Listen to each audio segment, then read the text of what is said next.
ಅವ್ರದ್ದು ದುಡ್ಡು ಹೋಗಿಲ್ವೇನ್ರಿ ಪಾಪ ಎಲ್ಲ ನಿಮ್ಮಿಂದನೇ ಆಯ್ತು. ಅಯ್ಯೋ ರೀ ಮೊದಲು ನರ್ಸಿಂಗ್ ಹೋಮ್ ಸೇರ್ಸೋಣ ಆಮೇಲೆ ಮಾತಾಡೋಣ.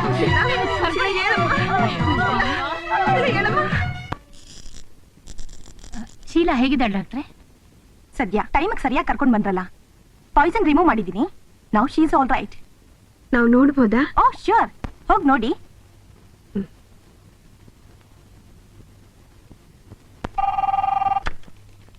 ಹಲೋ. ಓ ಮೈ ಗಾಡ್, ಯಾವಾಗ? ಈಗ ಯಾವ ಹಾಸ್ಪಿಟಲ್ ಇದ್ದಾರೆ? ಸಮಾಧಾನ ಮಾಡ್ಕೋ ಶೀಲಾ, ಎಲ್ಲ ಸರಿ ಹೋಗುತ್ತೆ. ಏನೋ ಆಗಿದ್ದಾಗೋಯ್ತು, ಅದಕ್ಕೋಸ್ಕರ ಇಂಥ ಅನಾಹುತನ ಮಾಡ್ಕೊಳ್ಳೋದು. ಅಲ್ಲಮ್ಮ, ಆತ್ಮಹತ್ಯೆ ಮಾಡ್ಕೊಳ್ಳೋಂಥದ್ದು ಏನಮ್ಮ ಬಂದಿತ್ತು ನಿಂಗೆ? ಶೀಲಾ, ಶೀಲಾ ಏನಾಯ್ತೆ? ಯಾಕೆ ಮಾಡ್ಕೊಂಡಿಯೇ ಹೇಳೆ.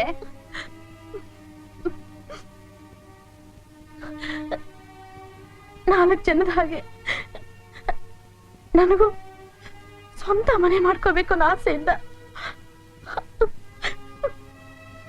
ತಪ್ಪು ಮಾಡ್ಬಿಟ್ಟೆ.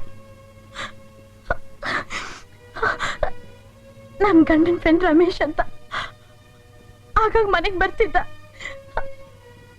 ಬರ್ಬೇಡ ಅಂತ ನಾನು ಬೈದ್ ಕಳಿಸ್ತಿದ್ದೆ. ನನ್ನಿಂದ ಏನಾದ್ರೂ ಸಹಾಯ ಬೇಕಿದ್ದಾಗ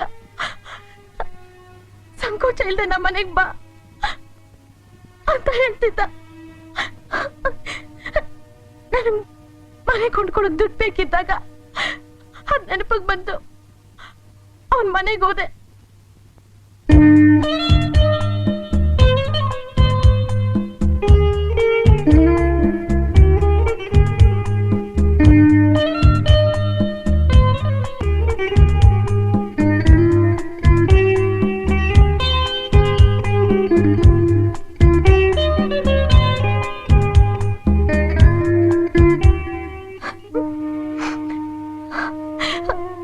ಮನೆ ಮೇಲಿನ ಆಸೆಯಿಂದ 50,000 ರೂಪಾಯಿ ತಂದು ಗೋವಿಂದಣ್ಣನ್ ಕೇಳ್ಕೊಟ್ಟೆ. ಆದ್ರೆ ಆದ್ರೆ ಆ ದುಡ್ಡು ಈ ರೀತಿ ಮೋಸ ಆಗುತ್ತೆ ಅಂತ ಅನ್ಕೊಂಡೆ ಇರ್ಲಿಲ್ಲ. ಯಾರ ಗೋವಿಂದ? ಅವನು ನಮ್ಮ ಯಜಮಾನ್ರ ಸಂಬಂಧಿಕ. ನನಗ್ BDA ಚೇರ್ಮನ್ ಗೊತ್ತು, ಗೃಹ ಮಂಡಳಿ ಅಧ್ಯಕ್ಷ ಗೊತ್ತು, ನಿಮಗ್ ಮನೆ ಕೊಡಿಸ್ತೀನಿ, ಸೈಟ್ ಕೊಡಿಸ್ತೀನಿ ಅಂತೆಲ್ಲ ಹೇಳಿ ಯಾವ್ದೋ ಮನೆ ತೋರಿಸ್ಬಿಟ್ಟು ನಮ್ದೇ ಮನೆ ಅಂತ ನಂಬಿಸಿ ನಾವು ಕೊಟ್ಟು ದುಡ್ಡನ್ನೆಲ್ಲ ನುಂಗಾಕ್ಬಿಟ್ಟ. ಅವನು ನೋಡೋಕ್ ಹೇಗಿದ್ದಾನೆ? ಜುಬ್ಬ ಹಾಕ್ತಾರೆ, ಮಾತೆತ್ತಿದ್ರೆ ಆ ಮಿನಿಸ್ಟರ್ ಗೊತ್ತು, ಈ ಮಿನಿಸ್ಟರ್ ಗೊತ್ತು ಅಂತ ಹೇಳ್ತಾನೆ ಇರ್ತಾರೆ. ಸಮಾಜ ಸೇವೆನೇ ನನ್ ಗುರಿ. ನಮ್ಮಪ್ಪ ಹೇಳಿದ ಆದರ್ಶದ ಮಾತು ಇನ್ನು ನನ್ ಕಿವಿಲಿ ಗುಯ್ ಗುಡ್ತಾ ಇದೆ ಅಂತ ಪದೇ ಪದೇ ಏನೇನೋ ಹೇಳ್ತಾ ಇದ್ದ. 4 ದಿನ ಬದುಕಿದ್ರು 40 ಜನಕ್ಕೆ ಉಪಕಾರ ಮಾಡಿ ಸಾಯ್ಬೇಕು ಅಂತ ಏನಾದ್ರು ಹೇಳ್ತಿದ್ರಾ? ಹೌದೌದು. ಅವ್ರು ನಿಮ್ಗೆ ಗೊತ್ತಾ? ಮನೆ ಸಿಗುತ್ತನ್ನೋ ಆಸೆಯಿಂದ ಅವನ ಮಾತಿಗೆ ಮರಳಾಗಿ ನಮ್ಮ ಯಜಮಾನ್ರಿಗೂ ಹೇಳ್ದೆ. ಎಲ್ರೂ ದುಡ್ಡು ಕೊಟ್ಟು ಈಗ ಎಲ್ರೂ ಕಳ್ಕೊಂಡ್ಬಿಟ್ವಿ. ನಮ್ಮ ಆಸೆನ ಬಲಹೀನತೆನ ಚೆನ್ನಾಗಿ ತಿಳ್ಕೊಂಡು ದುಡ್ಡೆಲ್ಲ ನುಂಗ್ ಹಾಕಿ ಚೆನ್ನಾಗಿ ಮೋಸ ಮಾಡ್ಬಿಟ್ಟ. ಶೀಲಾ, ನಾನ್ ಬರ್ತೀನಿ ಕಡೆ. ಎಕ್ಸ್ಕ್ಯೂಸ್ ಮೀ, ಶೀಲಾನ ಪೇಷಂಟ್ ಯಾವ ವಾರ್ಡಲ್ಲಿ ಇದ್ದಾರೆ? 1 minute. Suicide case 205. 205. Sheela, Sheela, ಯಾಕಿಂತ ಕೆಲಸ ಮಾಡ್ಕೊಂಡ್ಬಿಟ್ಟೆ? ನಾನೇನ್ ಮಾಡ್ಲಿ? ನನಗೆ ಬೇರೆ ದಾರಿನೇ ಇರ್ಲಿಲ್ಲ.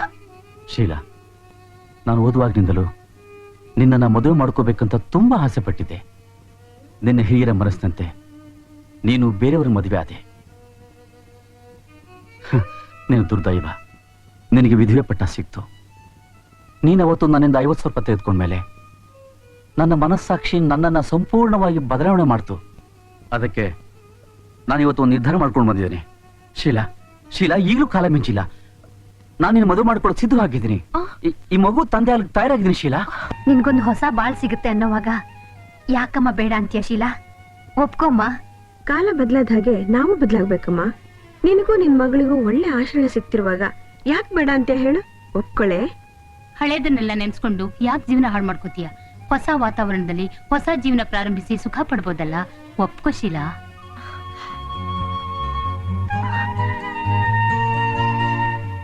ಸರಿ, ನೀವ್ ಹೇಳ್ದಾಗೆ ಆಗ್ಲಿ.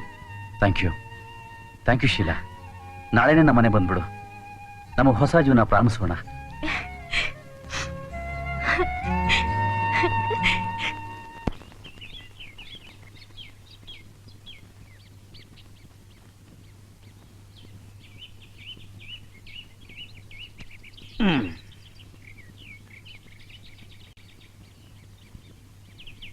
ಯಾಕೆ ಚಂಪ, ಕೋಪನ?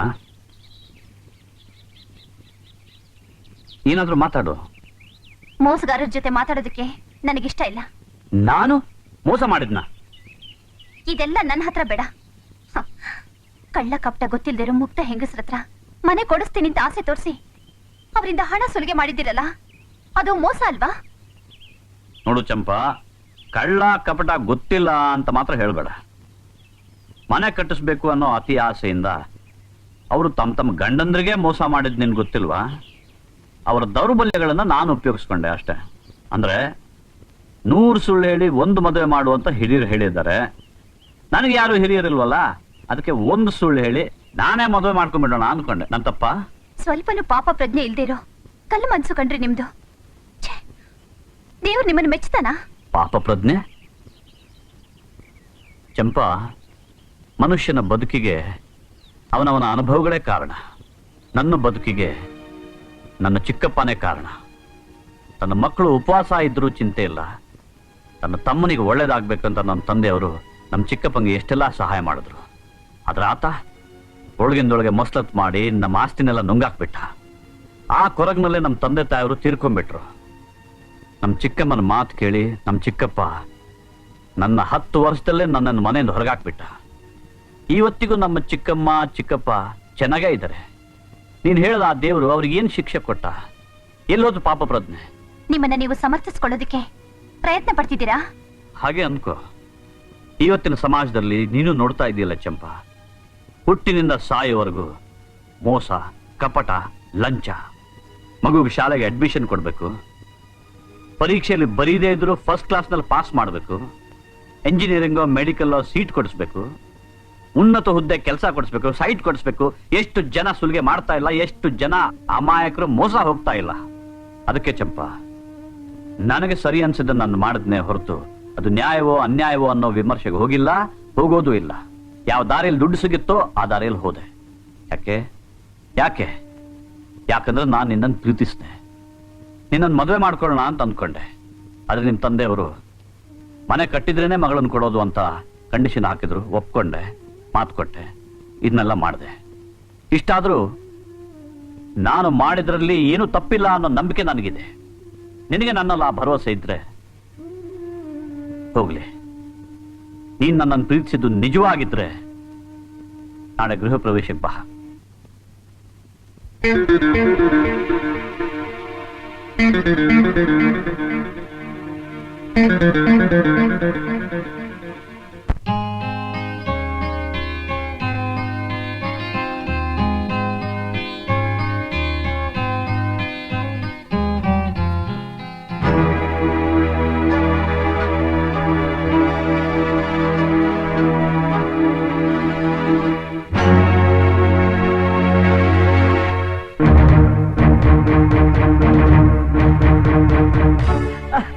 ಬರ್ಬೇಕು ವಠಾರದ ಅಷ್ಟು ದಿಕ್ಪಾಲಕರು ನಾನೇ ಬಂದು ಕರ್ಕೊಂಡು ಹೋಗೋಣ ಅಂತಿದ್ದೆ.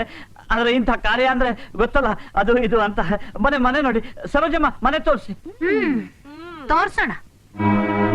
ಮನೆ ನೋಡಕ್ಕೆ ಬಂದಿದೀವಿ. ಬನ್ನಿ, ಬಹಳ ಸಂತೋಷ. ಅಲ್ಲಯ್ಯ ಗೋವಿಂದ, ನಾವ್ ಆಫೀಸ್ಗೆ ಹೋಗಿರೋ ಟೈಮ್ ನೋಡ್ಕೊಂಡ್ಬಿಟ್ಟು ನಮ್ಮ ಎಂಟ್ರಿಗೆಲ್ಲ ಮಂಕ್ ಬುದ್ಧಿ ಹರಿಸ್ಬಿಟ್ಟು ಸೈಟ್ ಕೊಡಿಸ್ತೀನಿ, ಮನೆ ಕಟ್ಟಿಸ್ಕೊಡ್ತೀನಿ ಅಂತ ಹೇಳ್ಬಿಟ್ಟು ಅವ್ರು ತಾವು ದುಡ್ಡು ಉಸಲ್ ಮಾಡ್ಬಿಟ್ಟು ಎಂತ ಒಳ್ಳೆ ಮನೆ ಕಟ್ಸಿದ್ಯಲ್ಲ. ಇಂಥ ಹೊತ್ನಲ್ಲಿ ಯಾಕೆ ಮಾತೆಲ್ಲ? ಬನ್ನಿ ನೋಡೋಣ, ಬನ್ನಿ ಮನೆ ನೋಡಿ.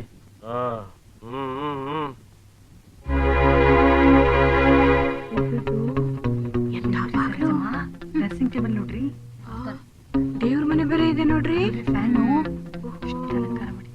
ಕಟ್ಟಿಸ್ದೇನ್ ಮಾಡ್ತಾನೆ? ಯಾರ್ಯಾರ್ದ ಪುಕ್ಸಟೆ ದುಡ್ಡು ಸಿಕ್ಕರೆ ದೇವ್ರ ಮನೆ ನೋಡ್ರಿ, ದೇವ್ರ ಮನೆ. ಏನ್ರಿ ಏನ್ ಭರ್ಜರಿಯಾಗಿ ಕಟ್ಸಿದ ನೋಡ್ರಿ. ನಿಜವಾಗ ಅವನಿಗೆ ಒಳ್ಳೇದ್ ಮಾಡಲ್ಲ ದೇವ್ರು. ನೋಡ್ರಿ ನೋಡ್ರಿ ಒಳಗ್ ನೋಡೋಣ ನಡಿ.